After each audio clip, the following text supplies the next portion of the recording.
우리가 읽은 말씀을 보면 하나님은 예레미야에게 이상한 명령을 내리십니다.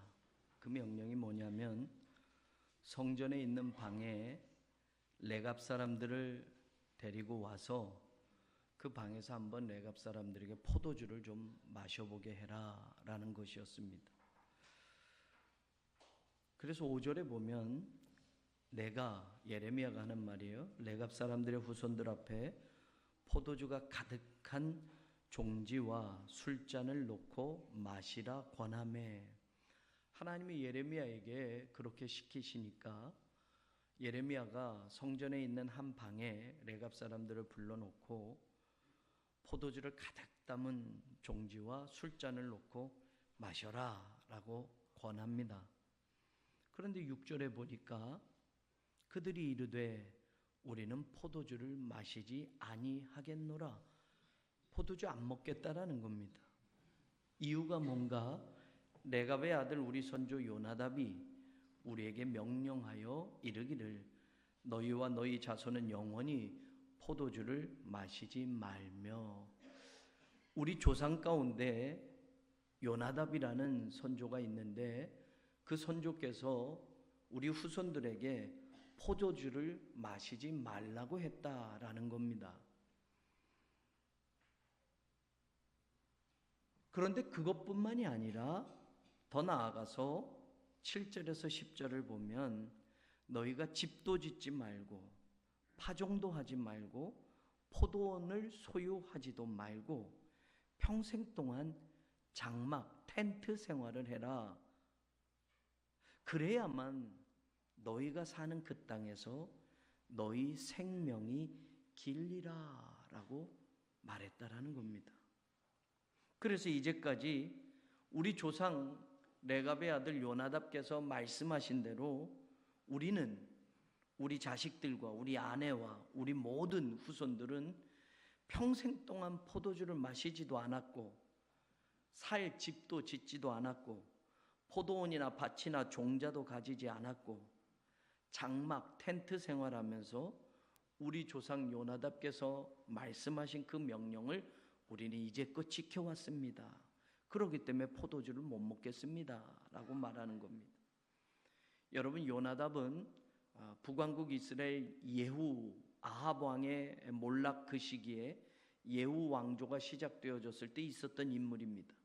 그리고 지금 그 요나답의 후손들이 사는 지금 시기는 우리가 읽은 말씀대로 보면 남왕국 유다 여호야김 시대입니다. 그럼 지금은 기원전 한 623년 정도 되었을 때고요. 예후 왕조가 시작되고 아합 왕조가 몰락할 때는 기원전 한 830-40년 시대입니다.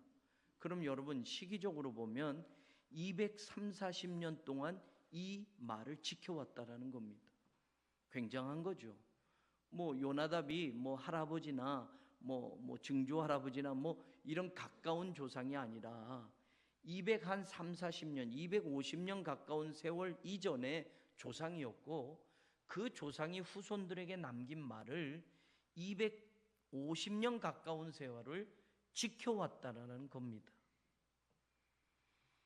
아무나 할 수 있는 그거를 명령해서 누구나 쉽게 할 수 있는 일을 그렇게 살아온 게 아닙니다.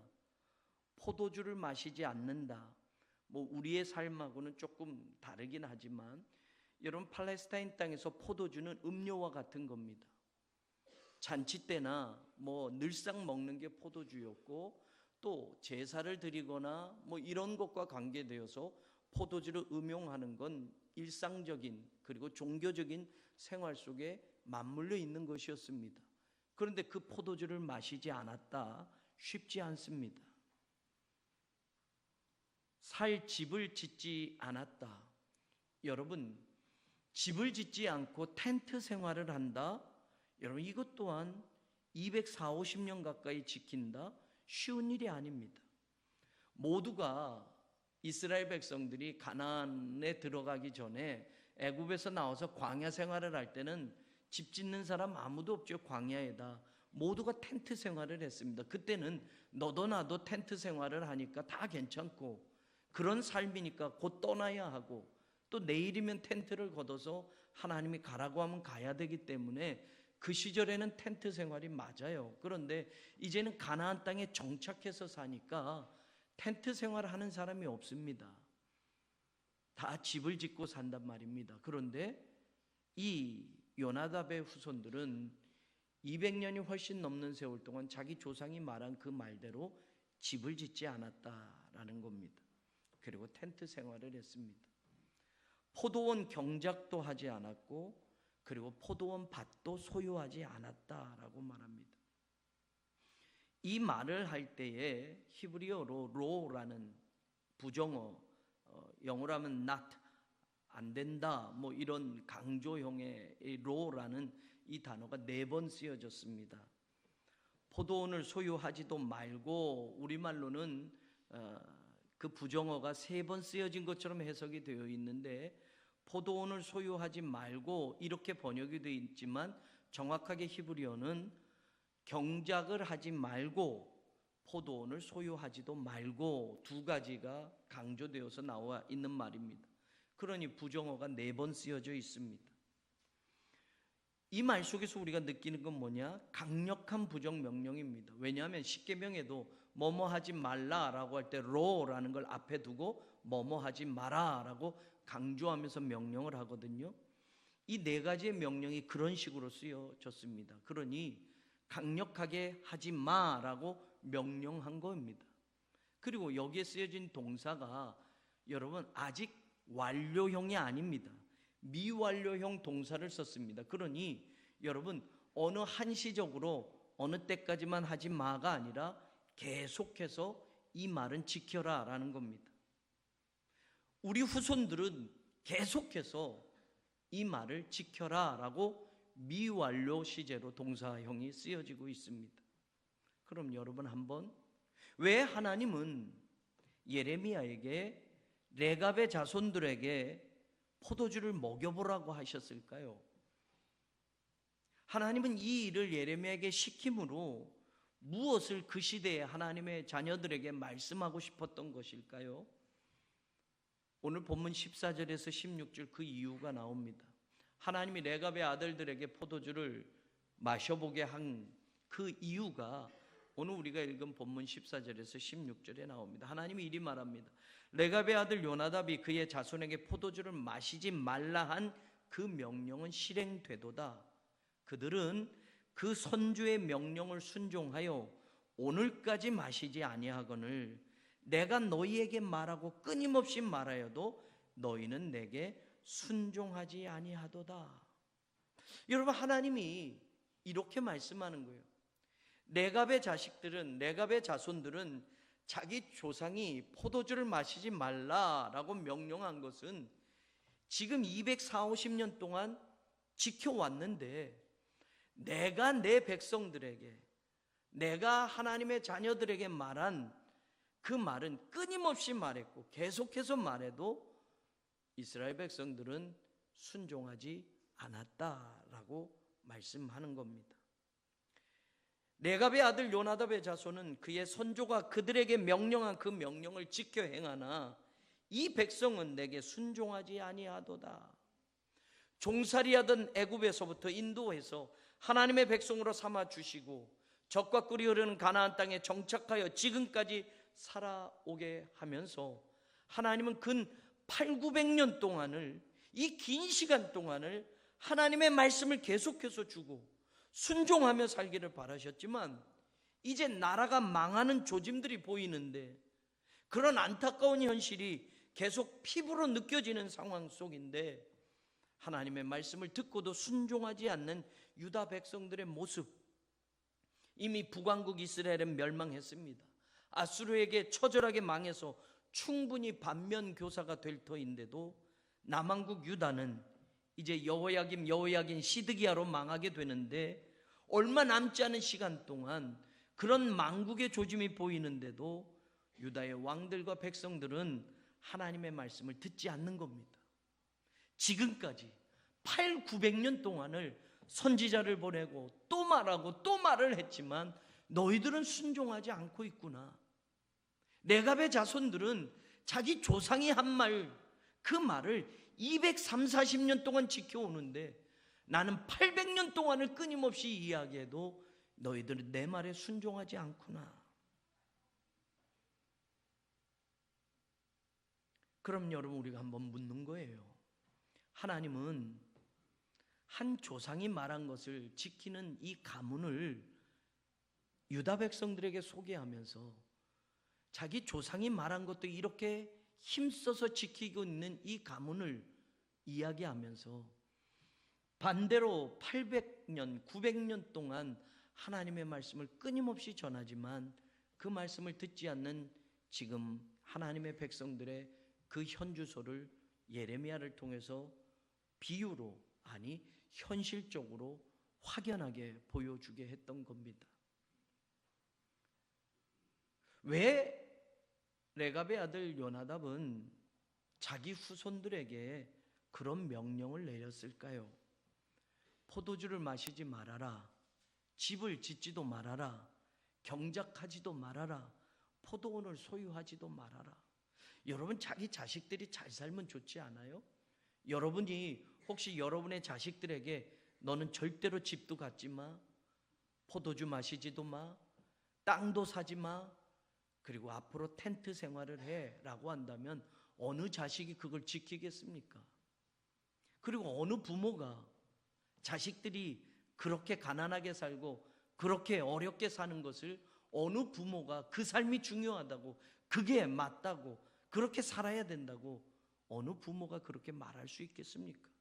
왜 요나답은 그렇게 후손들에게 강조를 했을까? 이스라엘 백성들이 출애굽하고 광야 생활을 하면서 40년을 지내다가 가나안에 들어옵니다.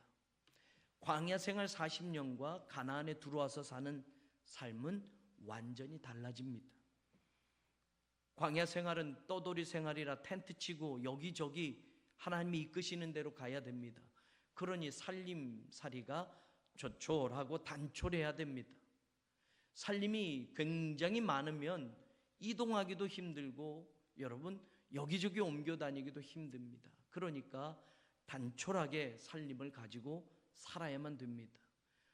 어느 광야에 종려나무 그늘이라고 여기다가 우리가 집을 짓겠습니다, 흙벽돌을 쌓아서 짓겠습니다 할 수도 없습니다. 여기저기 떠돌아다녀야 되는 광야 생활은 텐트 생활이 적합합니다. 그런데 여러분, 이제 하나님이 그렇게 약속한 가나안 땅에 들어왔습니다. 이제 가나안 땅에서는 여기저기 떠돌아다닐 필요가 없습니다. 지파별로 땅을 분배했으니 그 땅에서 그냥 정착해서 살면 됩니다. 여러분, 떠돌이 유목민으로 사는 조상을 두었을 때의 시절과 이제는 가나안에 정착해서 지파별로 땅을 분배해서 사는 삶은 완전히 다릅니다. 삶의 방식이 다릅니다. 정착하니까 여러분 여기서 먹고 살아야 됩니다. 그러니 당연히 광야 생활은 만나가 내려지고 메추라기가 내려졌지만 여러분 정착해서 사니까 먹을 것을 준비해야 되기에 여러분 만나가 끊쳐졌기에 이제는 농사를 지어야만 합니다. 가나안 사람들이 그렇게 농경 문화 속에서 사니 농사를 지어야만 합니다. 천막을 치고 여기저기 이동하며 살던 그런 삶이 아니기에 이젠 집을 짓고 한 곳에 정착하며 살며 먹을거리를 위해서 농사도 지어야 합니다. 그러면 여러분, 농사가 잘 되는 때가 있고 못 되는 때가 있습니다. 잘 되는 때는 풍족해질 것이고 그 잉여 농산물을 가지고 다른 것으로 또 대치해서 또 삶의 풍요를 누리기도 합니다. 그러면서 당연히 소유와 재산에 대해서 사람들이 관심을 갖게 되어 있습니다.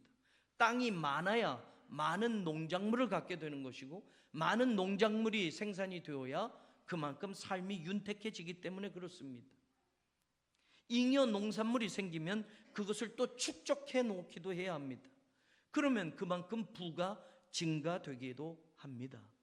그러면 여러분, 광야 생활에서는 뭘 소유하고 뭘 짓고 뭘 갖는다라는 것은 그 삶에서는 어울리지 않는데 이제 농경 문화 속에서 정착하고 농사 짓고 이제 삶을 살면서는 사람들이 소유에 대해서 더 관심을 갖게 되고 탐심과 욕심이 생겨지게 됩니다. 농사를 지으면 땅이 더 많아야 많은 수확물을 거두니까 말입니다.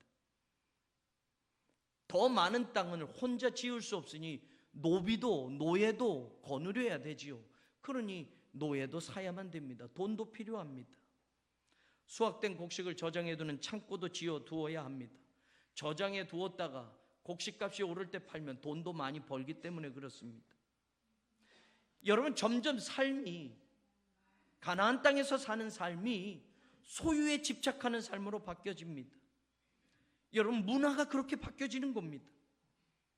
대한민국이 3, 40년 아파트가 어디 있었습니까? 그러나 요즘은 아파트 문화, 거의 서울 땅에는 아파트가 뭐 여기저기 우죽순처럼 증가되어지고 있습니다. 웬만한 사람들은 다 아파트 사는 것처럼 보여지는 것 같습니다. 땅은 좁고 그 좁은 땅에 많은 인구가 살아야 되니 위로 높이 지어야 하니 아파트가 지어집니다. 근데 아파트가 다 값이 같습니까? 한강 주변에 있는 아파트는 천정부지로 몇십억씩 올라갑니다. 그러니 여러분, 이왕에 사는 아파트 한강 주변에서 살고 싶습니다. 그러니 돈도 많이 벌어야 됩니다. 옛날에는 아파트가 없을 땐 그런 생각 못했습니다. 그냥 서울 산다고 하면 다 부러워했어요. 근데 서울 살아요. 그래도 어디요? 다 물어요. 강남이요? 강북이요? 강남이요? 우리 어디 살아요? 강남. 우린 강남이라고 말하지 않잖아요, 흑석동은. 그래서 뭐 부동산 하는 사람들이 하나를 더 붙였어요. 신강남.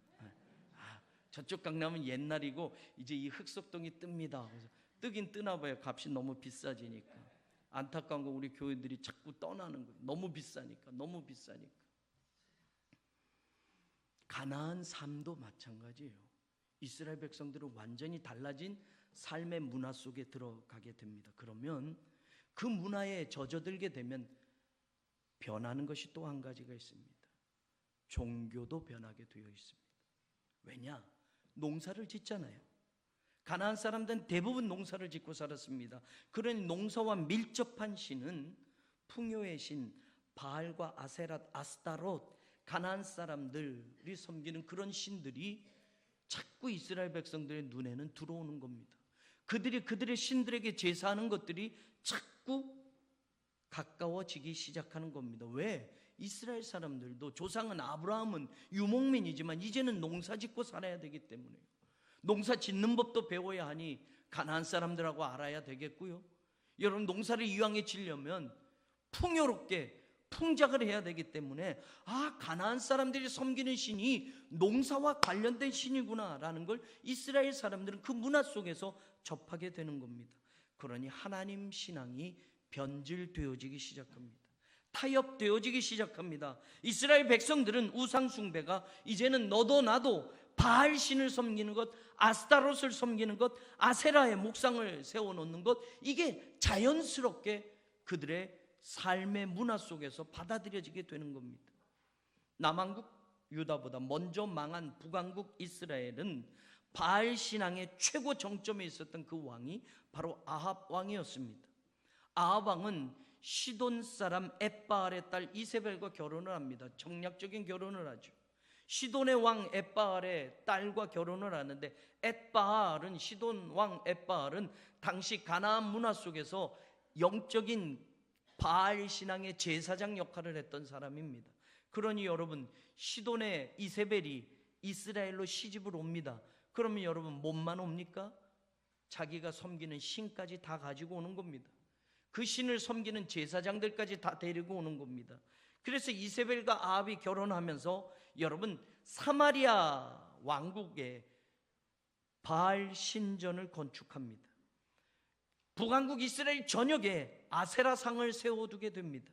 그래서 마치 바알 신이, 아세라 신이 이스라엘 국가의 신처럼 그렇게 바뀌어지게 됩니다. 우리가 아는 엘리야와 850명의 그 바알과 아세라의 사제들과 갈멜산에서 진짜 신이 누구이냐 가려보자 했던 유명한 이야기가 이때 나옵니다. 성경은 이전에 이스라엘의 모든 왕보다 심히 이스라엘 하나님 여호와를 바로 아합이 노하시게 하였다라고 정확하게 기록해주고 있습니다. 바로 그때 오늘 우리 본문에 나오는 레갑의 아들 요나답의 이야기가 그 시절에 있었던 이야기입니다. 북왕국 이스라엘은 아합 왕의 통치로 바알 숭배가 만연되어 있었습니다. 하나님은 예후를 들어서 이제 북왕국 아합 왕조를 망하게 하고 예후를 하나님은 이스라엘 왕으로 세우고자 했습니다. 그래서 엘리사의 제자를 통해서 예후에게 기름을 부어 이스라엘 왕으로 하나님이 삼으십니다. 그리고 이렇게 말씀합니다. 열왕기하 9장에 나오는데 그의 머리에 기름을 부으며 그에게 이르되 이스라엘 하나님 여호와의 말씀이 내가 내게 기름을 부어 여호와의 백성 곧 이스라엘의 왕으로 삼노니 너는 내 주 아합의 집을 치라. 내가 나의 종 곧 선지자들의 피와 여호와의 종들의 피를 이세벨에게 갚아주리라. 이제껏 아합 왕조를 하나님은 망하게 하고 예후라는 사람을 이스라엘의 왕으로 삼아서 아합 왕조를 심판하겠다고 하시는 겁니다. 그래서 엘리사의 제자를 통해서 예후에게 왕의 기름을 붓습니다. 그러니 예후가 그 다음에 그 기름 부음을 받고 하나님이 자기를 이스라엘 왕으로 선택했고 아합 가문을 멸망시키라는 그 말을 가지고 제일 먼저 예후는 무엇을 하냐면 아합 왕의 아들들 70명 왕자들을 모아놓고 그 70명을 한 자리에서 죽입니다. 더 이상 아합의 가문이 이어지지 못하도록 만든 겁니다. 그 이전에 물론 이세벨도 죽였습니다. 그리고 외칩니다. 열왕기하 10장에 나오는데 이제 너희는 알라 곧 여호와께서 아합의 집에 대하여 하신 말씀은 하나도 땅에 떨어지지 아니하리라. 여호와께서 그의 종 엘리야를 통하여 하신 말씀을 이제 이루셨도다. 아합의 왕자들 70명을 모두 죽였습니다. 그리고 그것뿐만이 아니라 더 나아가서 아합과 관계된 모든 사람들까지 죽입니다. 열왕기하 10장 11절에 나옵니다. 예후가 아합의 집에 속한 이스라엘에 남아있는 자를 다 죽이고 또 그의 귀족들과 신뢰받는 자들과 제사장들을 죽이되 그에게 속한 자를 하나도 생존자를 남기지 아니하였더라. 예후는 북왕국 이스라엘에서 아합 왕의 통치를 끝내고 그 가문 다 몰살하는 그 일을 합니다. 그리고 나서 이제는 이스라엘에 있는 바알 신을 섬기는 바알의 제사장들을 다 죽일 계획을 세웁니다. 이때 바로 그 예후를 함께 도와서 바알 신상을 부수고 바알 제사장들을 죽이는 데에 큰 공을 세운 사람이 오늘 성경에 나오는 레갑의 아들 요나답이라는 사람입니다. 예후가 요나답과 손을 잡고 우리가 이 일을 하자라고 하고 요나답은 예후를 도와서 이스라엘의 바알 신을 섬기는 제사장들을 모두 죽이고 바알 신상을 다 부수고 바알 신전을 다 무너뜨리는 일을 바로 이 레갑의 아들 요나답이 예후와 함께 하게 되었다라는 말입니다. 바알의 신앙을 뿌리 뽑는 데에 앞장섰던 사람이 오늘 요나답이라는 레갑의 아들이었습니다. 그리고 그 요나답이 후손들에게 말한 그 말이 240년 가까운 세월 동안 후손들이 지키는 말이 되었다라는 말입니다. 예후는 요나답과 함께 큰 바알 신에게 제사를 드리겠다고 전 이스라엘에 공포를 하게 합니다. 그래서 이스라엘에 있는 모든 바알 제사장은 다 모여라 라고 공고를 냅니다. 그리고 온 이스라엘에 있는 모든 바알 신을 섬기는 제사장들이 사마리아로 다 몰려오고 예후 근처로 오게 됩니다. 그리고 바알의 신당에다 그 모든 사람들을 집어넣습니다. 성경은 바알 신당 이쪽부터 저쪽까지 가득하였더라 라고 되어 있습니다. 그리고 예후가 레갑의 아들 여호나답과 더불어 바알의 신당에 들어가서 그 모두를 죽입니다. 바알의 제사장들만 죽인 것이 아니라 열왕기하 10장 26절에서 27절에 보면 바알의 신당 있는 성으로 가서 바알의 신당에서 목상들을 가져다가 불사르고 바알의 목상들을 헐며 바알의 신당을 헐어서 변소를 만들었다라고 되어 있습니다. 사람들이 바알 신 앞에서 절하던 그곳을 변속관으로 만들어 버렸다라고 성경은 나옵니다. 얼마나 모욕적인 일을 한 겁니까? 바알 신앙을 완전히 뿌리 뽑는데 처음에 예후가 앞장섰고 요나답이 제일 많이 도우며 그 일을 했던 겁니다. 왜? 요나답은 자기 후손들에게 포도주를 마시지 마라, 집을 짓지 마라, 땅도 갖지 마라, 경작도 하지 마라 라고 왜 이 말을 하였을까? 가난하게 살아라, 그것이 요나답이 강조한 것이 아닙니다. 당시에 북왕국 이스라엘의 만연한 바알 신앙과 모든 것이 밀접하게 연관되어 있는 이스라엘의 문화를 요나답은 그 후손들에게 경계하며 살라고 말씀했던 겁니다. 포도주를 마시며 신전제사에 흥청망청 취해 있던 이스라엘 사람들을 눈여겨보았기 때문에 더 많은 땅을 소유하고 더 많은 경작물을 갖기 위해서 바알 앞에 수도 없이 절하는 이스라엘 사람들을 보아왔기 때문에 더 큰 집을 짓고 더 넓은 땅을 소유하고 그러기 위해선 바알 신에게 더 매달려서 외치고 외쳤던 이스라엘의 왕들과 귀족들과 모든 이스라엘 백성들의 그 불신앙을 보았기에 당시의 문화를 경계하며 당시에 바알 신앙과 연결되었던 이스라엘 사람들의 삶을 지적하며 내 후손들은 이렇게 살지 않기를 바라요. 그래서 하나님이 너희들의 모든 생명을 길게 하시는 여호와 신앙을 놓치지 않기를 바라는 마음에서 그 조상 요나답은 그리 말했던 겁니다. 바알의 종교는 농경 문화 속에서 더 번성하는 종교였습니다. 풍요를 꿈꾸는 사람들에게 이보다 더 좋은 신은 없었던 겁니다. 바알은 가나안의 최고의 신 엘과 그의 부인 아세라 사이에서 태어난 신입니다. 그리고 바알의 부인 신이 바로 아스다롯입니다. 바알은 하늘의 바람, 비, 기후를 다스리고 아스다롯은 땅의 곡식과 가축을 다스리는 신이었습니다. 그래서 가나안 사람들은 곡식을 얻는 땅을 자식을 낳는 여성의 역할을 하는 신인 아스다롯이 주관하는 것이고 그 땅에 비를 내리고 바람과 햇빛을 골고루 주는 남성신이 바알이라고 믿었던 겁니다. 그래서 곡식이 연그는 땅에 풍년이 오려면 비가 잘 내리고 바람과 햇빛이 중요한 것이기 때문에 바알과 아스타롯의 성적인 생활이 잘 이루어져야만 풍요가 올 것이라고 믿었던 것이 가나안 사람들입니다.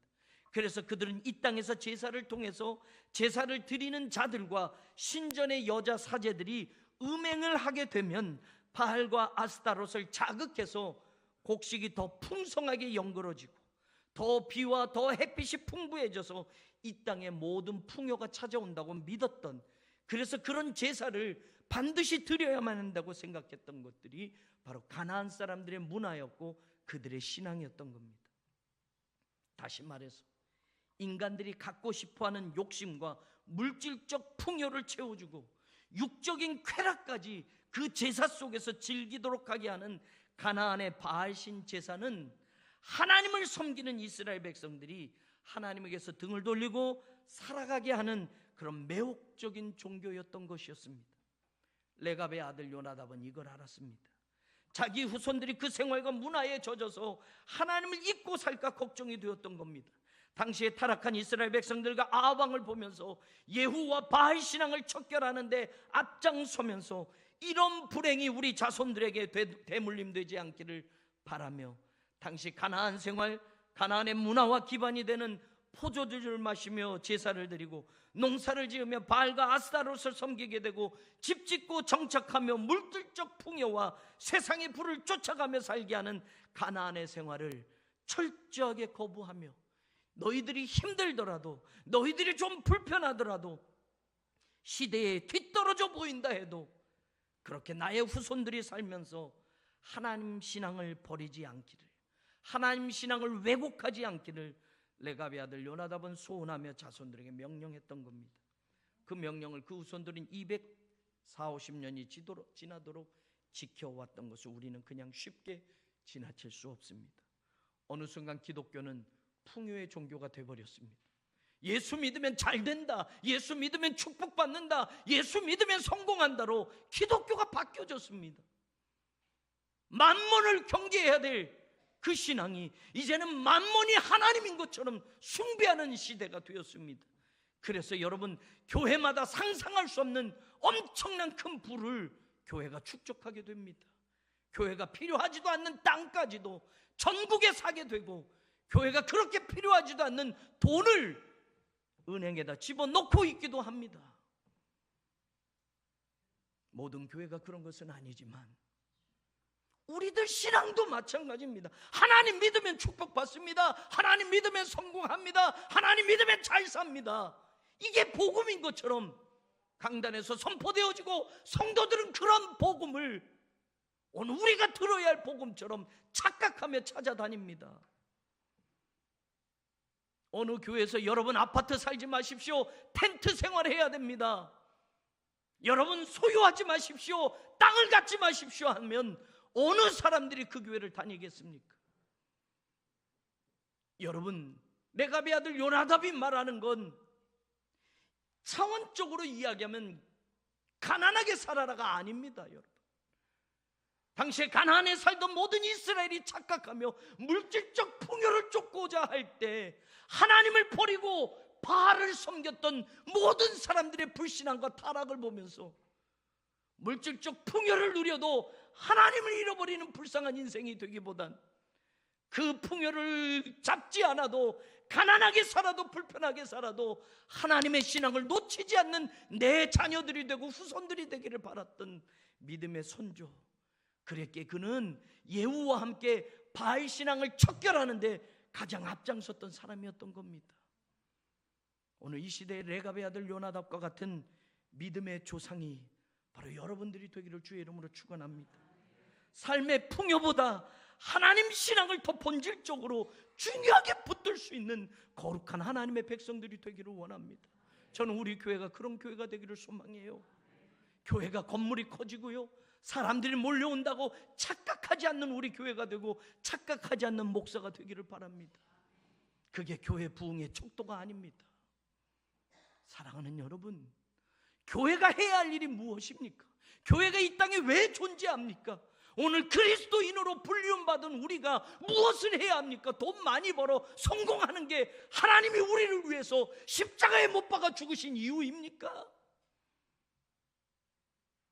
우리도 땅끝까지 복음을 들고 나가 외치는 증인의 삶, 그리스도인의 삶을 살라고 하는 것인데 제자리에서만 멈추어 이 땅에 땅을 더 많이 갖고 집을 많이 갖고 더 잘 사는 것이 그리스도인의 미덕인 것처럼, 그리스도인의 삶의 목적이고 본질인 것처럼 우리가 착각한다면, 오늘 하나님은 예레미야에게 마지막 이런 축복의 말씀을 줍니다. 예레미야 35장 18절에서 19절 보면, 예레미야가 레갑 사람의 가문에게 이르되 만군의 여호와 이스라엘의 하나님께서 이와 같이 말씀하시기를, 너희가 너희 선조 요나답의 명령을 순종하여 그의 모든 규율을 지키며 그가 너희에게 명령한 것을 행하였도다. 그러므로 만군의 여호와 이스라엘의 하나님께서 이와 같이 말씀하시니라, 레갑의 아들 요나답에게서 내 앞에 설 사람이 영원히 끊어지지 아니하리라 하시니라. 텐트 생활하는데, 땅 한 평 갖지 못하고 사는데, 포도원도 갖지 못하고 살고 있는데 그들에게 축복의 말씀은 뭡니까? 하나님이 너희들에게 땅 많이 주겠다, 너희들 돈 많이 벌게 해주겠다가 아니에요. 요나답의 후손들 가운데 내 앞에 설 사람이 영원히 끊어지지 않게 하겠다. 여러분, 이보다 더 놀라운 축복이 어디 있습니까? 여러분들의 자식들이 돈 잘 벌고 훌륭해서 이 땅에서 유명하게 사는 것, 이거보다 더 중요한 건 하나님을 믿는 신앙을 끊어지지 않고 이어가는 자녀들이 되는 그 축복을 비는 믿음의 사람들이 되어야 할 것입니다. 요한일서 2장 15절에서 17절은 바로 하나님이 마지막 요나답의 자손들에게 주신 축복의 말씀과 너무나도 똑같은 말씀이 들려집니다. 이 세상이나 세상에 있는 것들을 사랑하지 말라. 누구든지 세상을 사랑하면 아버지의 사랑이 그 안에 있지 아니하니, 이는 세상에 있는 모든 것이 육신의 정욕과 안목의 정욕과 이생의 자랑이니 다 아버지께로부터 온 것이 아니요 세상으로부터 온 것이라. 이 세상도 그 정욕도 지나가되 오직 하나님의 뜻을 행하는 자는 영원히 거하느니라. 이 땅에 세워진 우리 교회가 예수 그리스도가 오시는 그날까지 교회의 이유, 교회의 존재 분명히 알고 우리 그리스도인들 된 우리 성도들이 하나님의 뜻을 행하는 그 복된 삶으로 하나님이 주시는 축복이 우리의 자손들 대대로 이어져가는 그런 영적인 가문들이 되기를 우리 주님 예수 그리스도 이름으로 간절히 축원합니다.